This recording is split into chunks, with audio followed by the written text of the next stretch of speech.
this person. The request, it is done through some channel. Now you meet this person.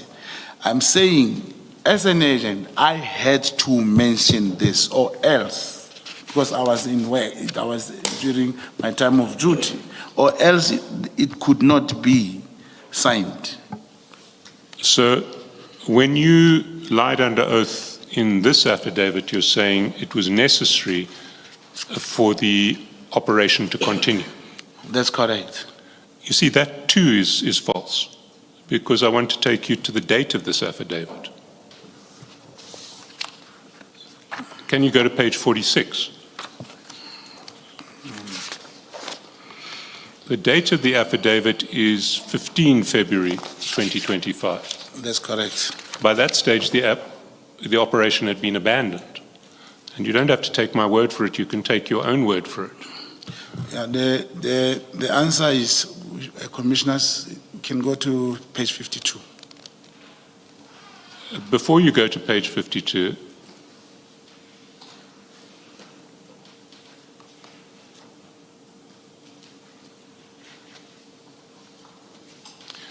go to page 45, the bottom of paragraph 8. Bottom of page 45, paragraph 8. In the main statement. In your affidavit, the one where you say you're employed in the minister's office. Okay. You say, after our meeting, let's start at 7.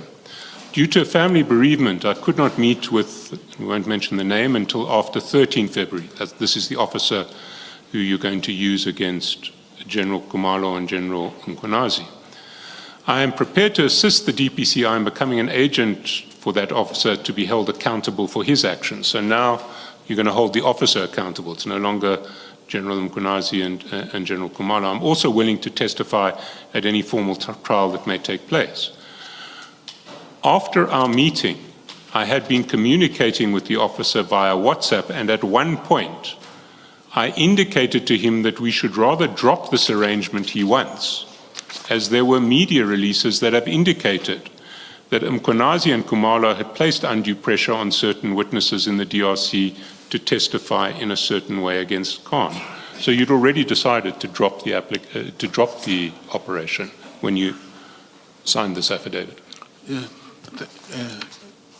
that's correct, commissioners. And so lying as to your position inside the minister's office had nothing to do with an operation that had to be authorized. That's not correct, commissioners. That's why I was saying, if you check this thing, the date of the, where is the extract? The date of the recording, after it was done and been granted the verbal authority,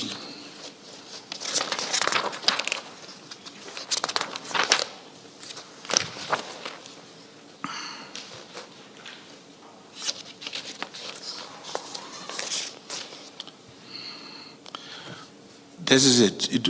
It's page 53.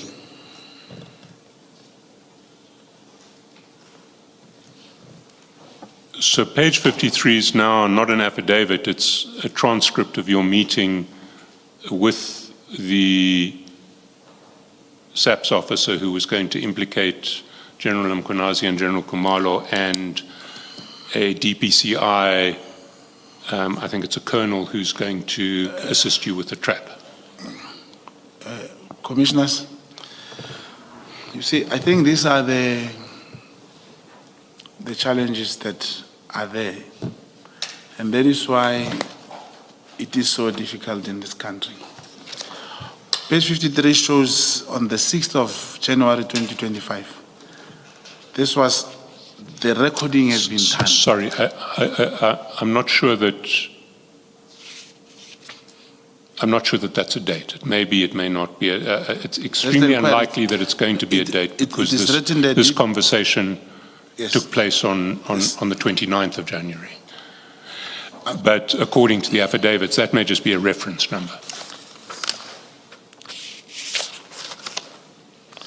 But It's written DPC Inquiry 06/01/2025. And if SC perhaps believe it's not the date, but still I'm trying to say, when we approached Lieutenant General Colonel Schnell, the recording, the evidence was in my hand, was at our disposal. It is him who was not available. That's why I wanted to take you to page 45.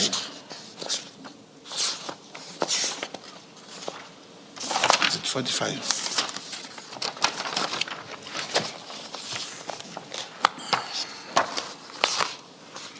Where probably we should deal with these matters separately, commissioners.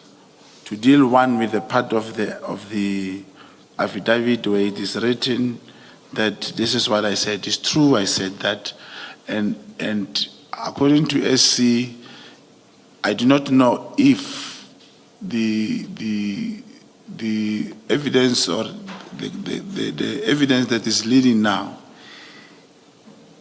is it meant to say we did not record? There is no recording, because the delays. The fact is there was a recording. No, I'm not disputing there was a recording. My proposition to you is that the existence of the recording is irrelevant to the fact that at the time that you lied under oath, the operation had already been abandoned. It was not abandoned. Commissioners, it was not abandoned. The person who had to execute in the DPCI, if he was not available, if you could not find him, it does not mean the operation has been abandoned. The moment when he becomes available, it's a similar thing. When there was a search and seizure, if the police cannot find you, the day they find you, they're going to execute the search and seizure. We had the recording. What was important was to get this Lieutenant Schnell to do this thing for us. And we did it. And I'm saying there was no way this would carry weight if I did not attach this portion. That I say I had to do it, and without it, it wouldn't be valid. It wouldn't really mean anything. Because he would even ask me, how are you going to grant or give this person any position if you are not near the minister?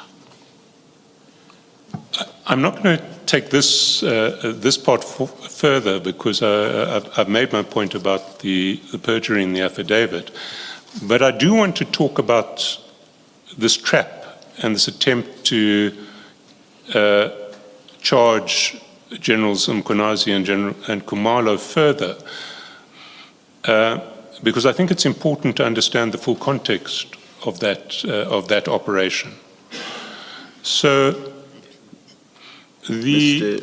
Chaskalson, before you start with that point, and we are adjourning at this stage. Oh, sorry, Chair. It may well be time for the adjournment unless we're going to sit late. Thank you. It's enough. Thank you.